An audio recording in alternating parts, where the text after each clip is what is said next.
우리 오늘 함께 읽은 사도행전 1장 6절에서 8절 말씀을 가지고 내 증인이 되리라 라는 제목으로 하나님의 음성을 듣기를 원합니다. 여러분, 전통적으로 우리 한국교회는 이 5월달을 가정의 달로, 그리고 5월 첫째 주일을 무슨 주일로요? 어린이 주일로 지킵니다. 오늘 어린이 주일을 맞아 우리가 기억해야 할 말씀 중에 하나가 아까 교동문에서 우리가 함께 읽었던 잠언 22장 6절 말씀입니다. 마땅히 행할 길을 아이에게 가르치라. 그리하면 늙어도 그것을 떠나지 아니하리라. 교회는, 그리고 믿는 신자들의 가정은 어린이들에게 마땅히 행할 길을 가르쳐야 합니다. 어려서 마땅히 행할 길을 배운 사람은 나이가 들어서도 그 길을 떠나지 않게 됩니다. 여기서 마땅히 행할 길은 하나님께서 성경 말씀을 통해서 우리에게 가르쳐 주시는 길, 즉 참 인간답게 사는 길, 참 생명의 길입니다. 우리말 속담에 3살 버릇이 어디까지 간대죠? 80까지. 이제는 우리가 장수해서 사실은 70, 더, 90 이렇게 얘기할 수도 있는데 80까지 간다는 우리의 속담이 있지요. 그러니까 어릴 때 몸에 밴 습관은 그만큼 쉽게 고쳐지지 않는다라는 교훈입니다. 그런 의미에서 어린 시절은 인생의 교육이라는 측면에서 볼 때 황금기입니다. 그래서 어렸을 때에 나쁜 습관이 아니라 하나님의 말씀을 통해 마땅히 행할 길을 배운 사람은 나이가 들어서도 하나님의 길을 떠나지 않게 된다는 거죠. 하나님의 말씀을 가까이 하면서 참 인간다운 삶을, 그리고 참 생명의 삶을 살게 된다는 것입니다. 어린이들에게 마땅히 행할 길을 가르치고 또 다음 세대를 위해서 힘써 기도하는 우리 에덴 교회와 그리고 여러분들의 가정이 되시기를 주의 이름으로 축원합니다. 우리가 지난 주일에 사도행전 1장 1절에서 5절까지의 말씀을 들었습니다. 부활하신 예수님께서 승천하시기 전에 40일 동안 제자들에게 보이시면서 그들에게 하나님 나라에 대해서 가르치셨다. 그리고 그들에게 분부하시기를 예루살렘을 떠나지 말고 아버지께서 약속하신 것이 무엇입니까? 성령이죠. 성령. 조금 더 구체적으로 성령 세례를, 성령의 충만함을 너희들이 기다려라. 이러한 말씀을 제자들에게 해주셨습니다. 여러분, 예수님의 부활은 절망에 빠져있던 제자들에게 정말 감당할 수 없는 기쁨과 희망이 되었을 겁니다. 여러분, 한번 생각해 보십시오. 예수님께서 십자가에서 죽으셨습니다. 자신들이 3년 동안 따라다니며 배우며 이분이 정말 우리 민족이, 이스라엘이 기다리던 메시아라고 믿고 따르며 그분의 이적과 그분의 가르치심에 정말로 가슴 벅차게 환호했던 제자들이 예수님께서 너무나 허무하게 십자가에서 그냥 죽으셨습니다. 모든 것이 다 끝나버렸습니다. 우리가 속았나? 우리가 잘못 알았나? 우리가 헛된 것을 붙잡으려고 했는가? 이러한 절망 가운데 제자들이 있었을 겁니다. 그런데 누가 찾아오셨습니까? 예수님께서 부활하셔서 그들에게 직접 찾아오셨습니다. 내가 죽음을 이기고 내가 다시 살아났다라고 주님께서 그들에게 말씀해 주시고 또 그들에게 하나님 나라에 대해서 가르쳐 주셨습니다. 그래서 오늘 본문 말씀에 보면은 그들이 모였을 때에 이 사도들이 부활하신 예수님께 이런 질문을 합니다. 6절 말씀에 보시면 그들의 질문이 나오는데 6절 하반절 말씀에 주께서 이스라엘 나라를 회복하심이 이때니까? 라는 질문을 합니다. 그들이 희망을 가지고 다시 그 절망의 자리에서 말할 수 없는 그 희망의 자리로 그들이 옮겨져서 그 희망을 가지고 주님께 이러한 질문을 드립니다. 조금 풀어서 설명하면 이런 말이죠. 주님께서 이렇게 부활하셨는데, 주님께서 죽음을 이기고 다시 살아나셨는데, 그러면 바로 이때가 바로 지금이, 영어 성경에 보면 at this time 그러죠. 바로 이 시점이 바로 주님께서 이스라엘 나라를 회복하시는 겁니까? 이러한 질문을 드렸습니다. 그러니까 사도들은 부활하신 주님을 보고 그들이 예수님을 따를 때부터 그들의 마음속에 품고 있었던 그 희망을 다시금 꺼내 들게 된 겁니다. 그들의 관심은 처음부터 어디에 있었습니까? 이스라엘 나라의 회복에 있었습니다. 로마 제국의 억압에서 해방되어서 다윗과 솔로몬 시대의 그 영광을 회복하는 것. 우리 민족이 하나님의 선민인데 이렇게 억압당하고 수치당하는 것이 아니라 하나님의 선민으로서의 지위와 영화를, 체면을 회복하는 것. 그것이 제자들이 가지고 있었던 소망, 희망이었습니다. 그런데 이 사도들의 질문에 대해서 예수님께서 이렇게 대답하십니다. 오늘 본문 7절과 8절 말씀에 보시면 이르시되 때와 시기는 아버지께서 자기의 권한에 두셨으니 너희가 알 바 아니요 오직 성령이 너희에게 임하시면 너희가 권능을 받고 예루살렘과 온 유대와 사마리아와 땅끝까지 이르러 내 증인이 되리라 하시니라. 아멘. 주님께서 먼저 뭐라고 말씀하셨냐면 너희들이 이스라엘 나라의 회복이 이때냐고 때에 대해서 물어보는데 때와 시기는 아버지께서 자기의 권한에 두신 것이다. 그러니까 그것은 하나님의 주권에 대한 것이기 때문에 너희의 일이 아니다. 너희가 상관할 일이 아니다. 그런 말씀을 주시고 무슨 말씀을 주시냐면 오직 성령이 너희에게 임하시면 너희가 권능을 받고 예루살렘부터 시작해서 온 유대와 사마리아와 그리고 더 나아가 땅끝까지 이르러서 너희가 내 증인이 될 것이다. 이런 말씀을 해주신 겁니다. 여러분 사실 이것은 사도들이 기대했던 대답입니까? 아니죠. 그들의 오랜 소망은, 희망은 이 이스라엘 나라의 회복이 언제인가? 그것이 그들의 궁금증이고 관심이었는데 주님께서 그들이 기대했던과는 조금 다른 대답을 주신 겁니다. 사도들의 관심은 여전히 부활하신 주님을 만나고도 이스라엘 나라의 회복에 있었는데 우리 주님의 관심은 언제나 하나님 나라에 있었습니다. 여러분 사실 이스라엘은 하나님 나라의 그림자입니다. 하나님 나라의 그림자가 이스라엘인데 부활하신 주님을 만나고도 부활하신 주님으로부터 하나님 나라에 대해서 배우면서도 여전히 하나님 나라의 실체를 잡으려고 하는 것이 아니라 그 그림자인 이스라엘을 잡으려고 했던 이스라엘 우리 민족의 회복을 잡으려고 했던 이 사도들에게 주님께서는 오늘 이 본문 말씀을 통해서 야 그것이 아니다. 실체를 잡아라. 그림자를 잡지 말고 실체인 하나님 나라를 너희가 위하여 살아라. 이러한 말씀을 하고 계시는 겁니다. 여러분 예수님께서 공적 사역 그러니까 공생애를 시작하셨을 때에 처음 하신 말씀도 하나님 나라에 대한 말씀이었죠. 마가복음 1장 15절에 보면은 예수님께서 처음 공생애를 시작하시면서 이렇게 말씀을 시작합니다. 때가 찼고 하나님의 나라가 가까이 왔으니 회개하고 복음을 믿으라. 하나님 나라를 가장 먼저 선포하셨습니다. 또한 예수님께서는 제자들에게 기도를 가르쳐 주셨죠. 우리가 아까 했던 주기도문이라고 하는 주님의 기도를 가르쳐 주셨는데 그 기도의 핵심적인 내용도 무엇입니까? 하나님 나라입니다. 하나님 나라. 하나님의 나라가 이 땅 가운데 임하고 하나님의 뜻이 하늘에서 이루어진 것과 같이 이 땅 가운데서 이루어지는 것. 그 하나님 나라가 언제나 우리 주님의 관심이었다는 거죠. 주님께서는 이스라엘 나라의 회복이 아니라 하나님 나라의 회복을 위해서 제자들을 부르시고 그들을 가르치시고 그리고 그들을 준비시키신 것입니다. 이제 사도들은 아버지께서 약속하신 성령이 임하시면 권능을 받고 예수 그리스도의 증인이 되어 이스라엘 나라가 아니라 무슨 나라를 위해?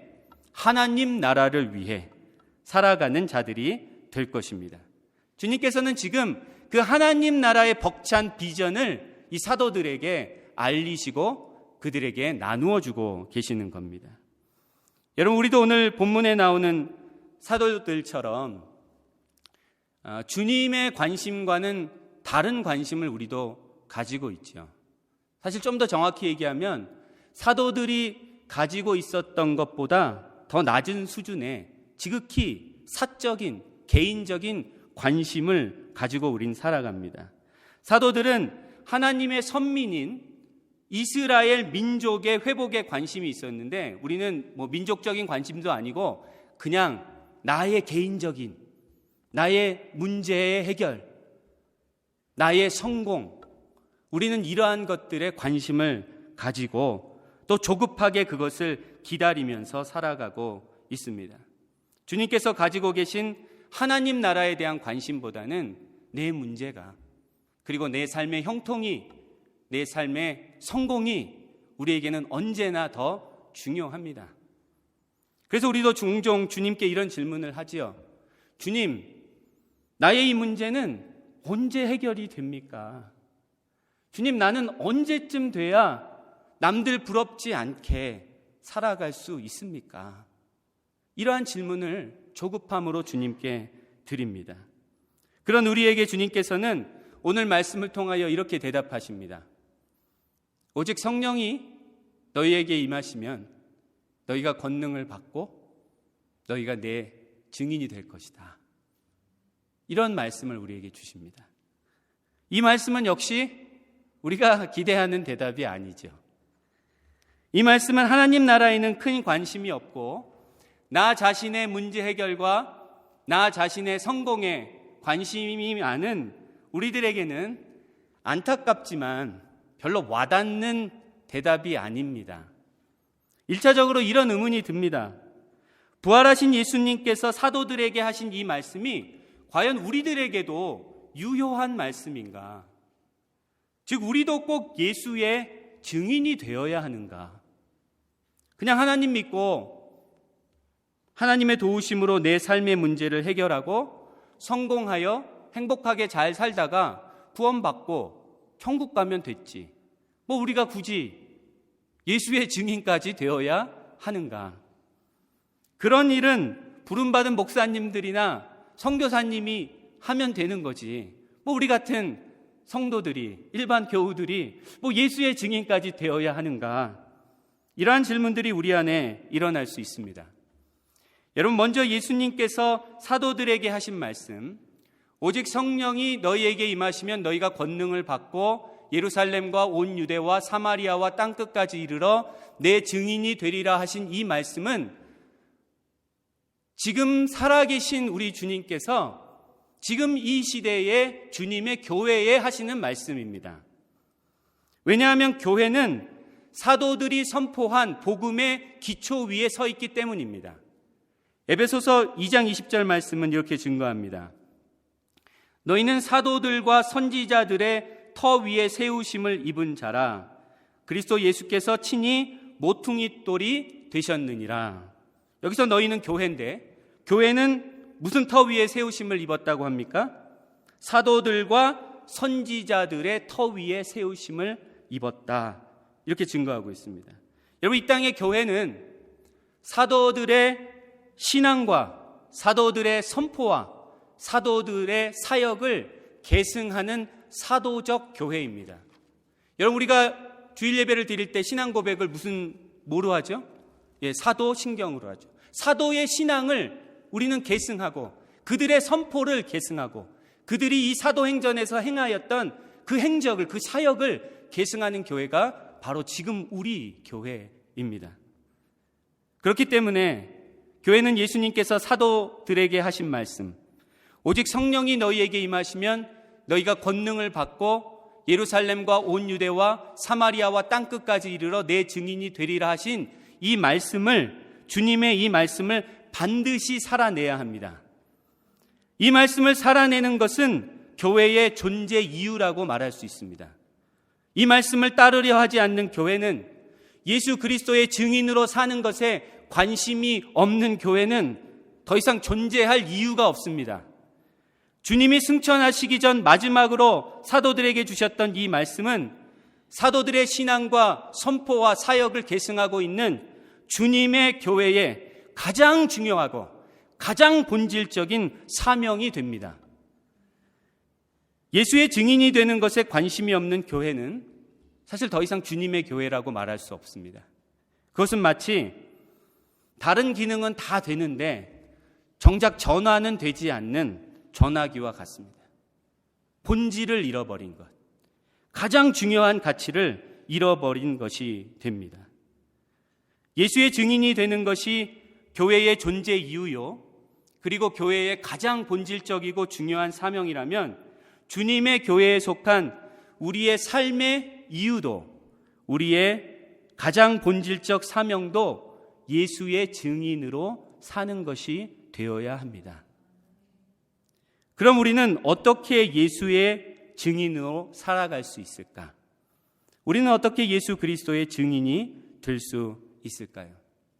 첫 번째로 예수 그리스도의 증인이 되기 위해 우리는 예수 그리스도를 경험해야 합니다. 여러분, 증인이 무엇입니까? 증인은 어떤 사건을 직접 목격한 사람, 그 사건을 직접 경험한 사람이 증인이죠. 그러니까 내가 어떤 사건에 대해서 잘 알고 있다 하더라도 그것이 내가 직접 경험한 것이 아니고 누군가의 얘기를 통해서 배우고 습득하고 그래서 알고 있는 거라면 그 사람은 증인이 될 수 없습니다. 증인은 어떤 사건을 직접적으로 경험한 사람이 바로 증인입니다. 사도들도 예수 그리스도의 삶과 사역과 그분의 죽으심과 그분의 부활을 그들이 직접 경험하였기 때문에 그들이 예수의 증인이 될 수 있었습니다. 마찬가지로 우리도 예수 그리스도의 증인이 되기 위해서 예수 그리스도를 직접 경험해야 합니다. 그렇다면 이 시대에 우리는 어떻게 예수 그리스도를 직접 경험할 수 있습니까? 예수님은 말씀이 육신이 되어 이 세상에 오신 분이시죠. 그래서 사도들은 이 땅에 오신 예수님을 육으로 경험할 수 있었습니다. 그러나 육신으로 이 세상에 오셨던 예수님은 부활하시고 승천하셔서 더 이상 이 세상에 육으로 계시지는 않습니다. 그래서 우리가 육으로 주님을 경험할 수는 없습니다. 그러면 우리는 어떻게 예수님을 직접 경험할 수 있습니까? 이 시대에 우리는 하나님의 말씀으로 하나님의 말씀이신 예수 그리스도를 만나고 그분을 경험할 수 있습니다. 기록된 하나님의 말씀인 성경을 읽으며 또 성경을 묵상하며 또 선포되는 하나님의 말씀인 설교 말씀을 들으면서 우리는 하나님의 말씀이신 예수 그리스도를 만나고 경험하게 됩니다. 우리가 성경 말씀을 읽고 설교 말씀을 들을 때 성령께서 역사하셔서 우리는 예수 그리스도를 인격적으로 만나게 됩니다. 인간의 언어로 기록된 이 성경 말씀이 하나님께서 나에게 주시는 말씀으로 보이게 되고 인간의 언어로 선포되는 이 설교가 하나님께서 지금 나에게, 우리 주님께서 지금 나에게 들려주시는 음성으로 들리게 된다는 거죠. 여러분, 그렇기 때문에 우리가 말씀 앞에 쓴다는 것은 주님 앞에 쓴다는 겁니다. 우리가 지금 말씀을 대하고 있다는 것은 주님을 대하고 있는 것입니다. 우리는 이 시대에 하나님의 말씀을 통하여 그래, 우리 주님께서 살아 계시구나, 주님께서 지금 나에게 이 말씀을 들려주시는구나 하고 주님을 직접 경험해 나아갈 수 있습니다. 우리가 하나님의 말씀을 통해 하나님의 말씀이신 예수 그리스도를 만나고 경험하게 될 때 우리는 예수 그리스도의 참된 증인이 될 수 있습니다. 둘째로 예수 그리스도의 증인이 되기 위해 우리는 성령의 임재를 경험해야 합니다. 사도들은 예수 그리스도의 삶과 사역과 죽음과 부활을 직접 경험했습니다. 그들은 그런 의미에서 볼 때 예수 그리스도의 증인이 될 충분한 자격과 경험을 가지고 있었습니다. 그런데 오늘 말씀에서 보니까 예수님께서 그 사도들에게 이런 말씀을 하셨죠. 오직 성령이 너희에게 임하시면 너희가 권능을 받고 너희가 내 증인이 될 것이다. 이런 말씀을 하셨습니다. 이 말씀의 의미는 너희들이 예수 그리스도, 나를 경험한 것만으로는 충분하지 않다. 이런 말씀을 하신 겁니다.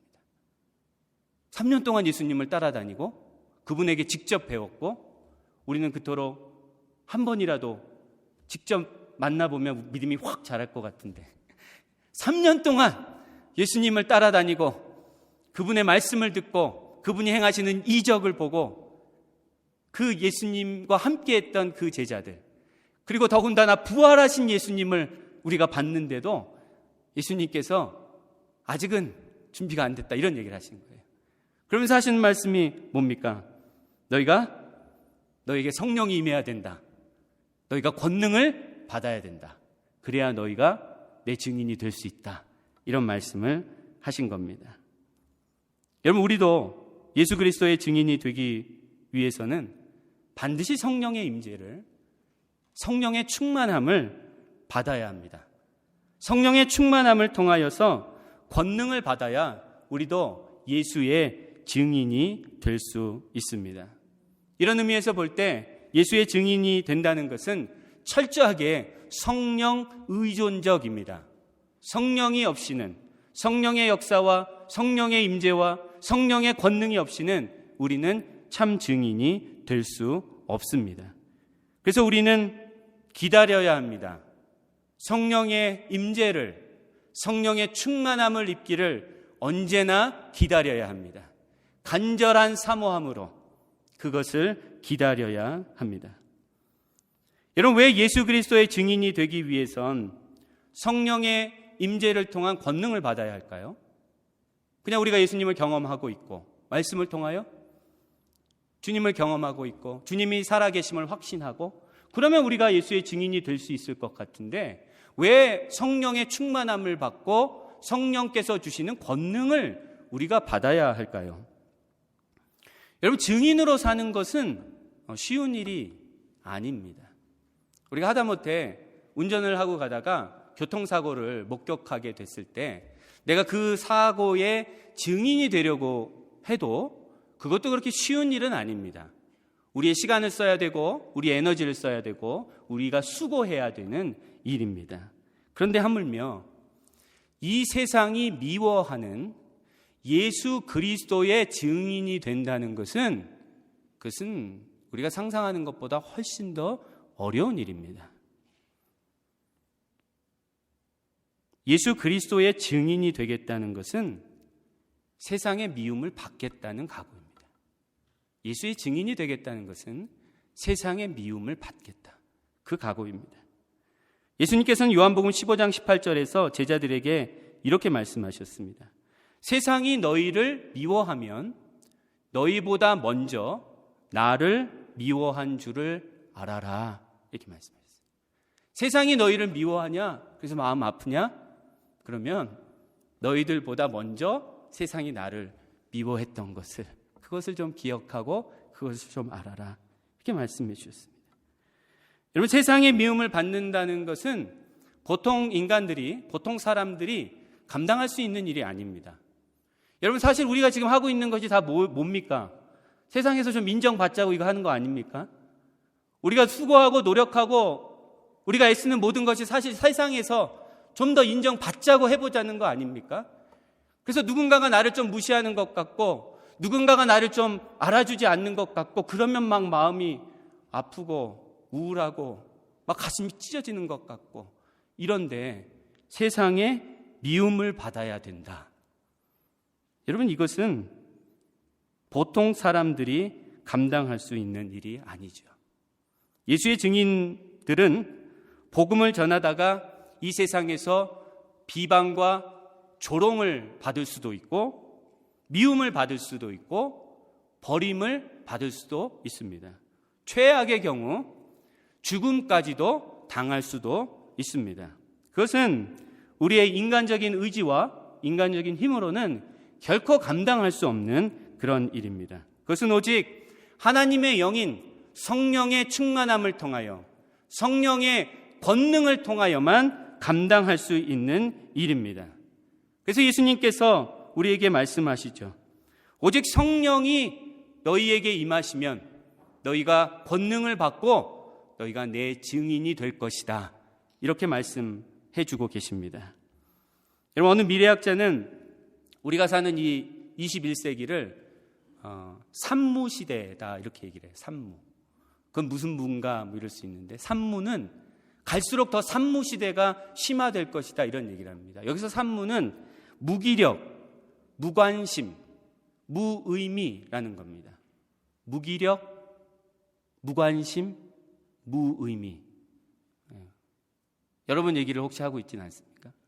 무기력하고 무관심하고 의미를 찾지 못하는 우리의 얘기는 아닙니다. 우리의 얘기죠. 우리가 21세기를 살아가고 있으니까 우리의 얘기입니다. 무기력하고 무관심하고 무의미한 삶을 사람들이 살아가고 있는데, 이런 현상은 우리의 가정과 우리의 사회와 그리고 심지어 우리의 교회에서도 쉽게 볼 수 있는 현상이라는 겁니다. 무기력하고 무관심하고 삶의 의미를 찾지 못하는 사람들이 교회에 와서도 무기력하고 무관심하고 진정한 삶의 의미를 찾지 못하고 있습니다. 우리는 이 시대의 이런 심각한 문제를 삶의 목적을 찾음으로써 이겨낼 수 있습니다. 삶의 목적이 없어서 그래요. 재미있는 거는 많고 할 수 있는 것은 많고 뭐 손 안에서 예전에는 상상하지 못했던 것들을 다 들여다볼 수 있는데, 갈수록 무기력해지고 갈수록 의미를 느끼지 못하고 공허해지는 이러한 현대인들의 위기를 우리는 삶의 목적을 찾음으로써 이겨낼 수 있습니다. 우리의 삶의 목적은 무엇입니까? 예수 그리스도의 증인이 되는 것. 그것은 하나님의 은혜로 구원을 받고 지금도 말씀을 통하여 살아계신 하나님을 만나고 경험하는 우리들의 진정한 삶의 목적이요, 삶의 이유가 됩니다. 이 세상을 위해 우리가 수고하는 모든 것은 우리가 이 세상을 떠난 후에 하나도 남김없이 다 잊혀집니다. 이런 걸 뭐라고 하죠? 이런 걸 예언이라고 해요. 예언. 이게 예언입니다. 우리가 이 세상을 살아가면서 우리가 수고하고 우리가 뭔가 좀 이루었다, 내가 이 정도면은 뭔가 좀 이루었다 했던 모든 것들이요, 우리가 이 세상을 떠나고 나면 하나도 남김없이 다 잊혀집니다. 정도의 차이는 있죠. 뭔가 위대한 일을 한 사람들은 조금 더 기억에 남을 수 있고, 우리 같은 보통 사람들은 뭐 죽은 지 얼마 안 되면은 뭐 다 잊혀집니다. 다 잊혀집니다. 우리가 그토록 중요하게 생각하는 돈도, 명예도, 성공도, 인기도 모두 다 안개와 같이 하나도 남김없이 다 사라질 것입니다. 그러나 우리가 이 세상을 살며 하나님 나라를 위해 수고한 것은 하나도 남김없이 영원히 기억됩니다. 그 이유는 왜 그렇습니까? 하나님 나라는 영원하기 때문에 그렇습니다. 이 세상 나라는 영원한 나라가 없습니다. 우리가 뭐 역사적으로 다 보죠. 뭐 이 미국, 여러분 영원할 것 같습니까? 지금 막 이렇게 큰 소리 치는데 그렇지 않죠? 이 세상 나라는 그 어느 나라건 영원할 수 없습니다. 그런데 영원한 나라가 있는데 그 나라가 어떤 나라입니까? 하나님 나라입니다. 우리는 그 하나님 나라의 백성입니다. 그 하나님 나라를 위해 우리는 부르심을 받았습니다. 그래서 하나님 나라를 위해서 여러분들이 애쓰고 수고하는 것은 결코 사라지지 않고 영원히 하나님 안에서 기억될 것입니다. 우리는 그 비전을 품어야 합니다. 하나님 나라를 꿈꾸며 살아가야 합니다. 하나님 나라를 꿈꾸며 예수의 증인이 되기로 결단하고 소망하며 성령의 충만함을 기다리게 될 때 우리도 오늘 말씀을 통하여 주님께서 약속하신 성령의 임재를 받고 성령의 권능을 받아서 예수 그리스도의 증인이 될 것입니다. 성령의 임재와 권능을 경험하면 우리는 억지로가 아니라 너무나 자연스럽게 예수의 증인이 됩니다. 여러분들이 막 기를 쓰지 않아도 예수의 증인이 됩니다. 여러분 연을 날려본 경험들이 있으시죠? 저도 어려서 연 날리기를 좋아했었는데 여러분 바람이 안 불 때 연을 날리려고 하면 어떻게 해야 됩니까? 엄청 뛰어다녀야 되죠. 엄청 뛰어다녀도 잘 날리지가 않아요, 연이. 근데 바람이 엄청 불면 어떻게 됩니까? 그냥 잠깐만 이렇게 하다가 이렇게 올렸는데 그냥 연이 막 하늘로 막 솟아 올라가죠. 여러분 그것이 성령이 임하고 우리가 성령의 권능을 받았을 때 일어나는 일입니다. 내가 기를 쓰고 막 뛰어다니지 않아도 성령께서 우리 가운데 임하셔서 바람이 막 불어지면 우리의 연이 훨훨 날아올라서 우리가 예수의 증인이 될 수 있습니다. 그래서 여러분 우리는 뭘 기다려야 됩니까? 성령의 임재를, 성령의 충만을 기다려야 합니다. 목사님 기다려봤는데 별로 안 오더라고요. 그럼 제가 뭐라고 얘기를 해야 할까요? 더 기다리세요. 때와 시기는 아버지의 권한에 두신 것이니까 더 기다리십시오. 여러분 그 기다리기 지쳤다고 포기하잖아요? 그럼 우리는 심각해지는 겁니다. 심각해지는 거예요. 그 날이 분명히 올 것이면 그때가 분명히 올 것임을 우리가 사모하면서 기다려야 합니다. 성령이 우리에게 임하시면 우리가 아까 불렀던 찬양과 같이 아버지의 마음이 있는 곳에 나의 마음이 있게 되고 아버지의 눈물이 고인 곳에 나의 눈물이 고이게 되고 아버지가 바라보는 영혼에게 나의 두 눈이 향하게 됩니다. 아버지의 마음과 아버지의 눈물과 아버지의 시선이 머무는 곳으로 가서 우리도 예수 그리스도의 복음을 전하는 예수 그리스도의 증인, 하나님 나라의 일꾼이 될 것입니다. 예수님께서 자신의 삶과 사역과 죽음과 부활을 통해 증거하신 그 하나님 나라를 위하여, 여러분 뭐 세상 사람들은 뭐 이렇게 짠 할 때 위하여 이러죠. 우리는 뭘 위하여? 하나님 나라를 위하여, 하나님 나라를 위하여 뜨거운 가슴과 불타는 열정으로 예수의 증인으로 이 세상을 살아가게 될 것입니다. 오직 성령이 너희에게 임하시면 너희가 권능을 받고 예루살렘과 온 유대와 사마리아와 땅끝까지 이르러 내 증인이 되리라. 우리 함께 기도드리겠습니다.